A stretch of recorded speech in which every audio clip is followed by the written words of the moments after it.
How to change ringtone on your iPhone. Now it is very easy. You want to go to settings. To go to settings, if you have it on the home page, you can just select that. If not, you can go to the rightmost page, which is going to show you all the applications. You can search it up over here. If not that, you can just type in settings in Spotlight search and open it up. Once you are here, you want to scroll down till you see sound and haptics. Select that, and over here you can see we have ringtone. Now select ringtone, and over here you can see all the ringtones that are available.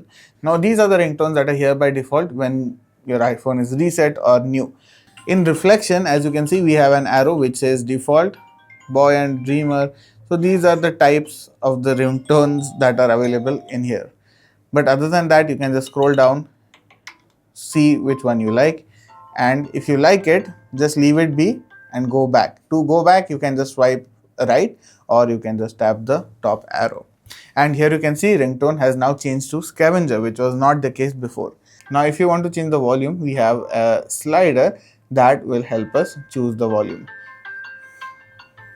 Now you can also change the haptics, which are basically the patterns of vibrations. Always play, play in silent mode, don't play in silent mode, or never play. If you don't like the vibrations, you can just leave it out. And that is how easy it is. Hopefully this video has been helpful to you guys. If it has been, do make sure to like, share and subscribe.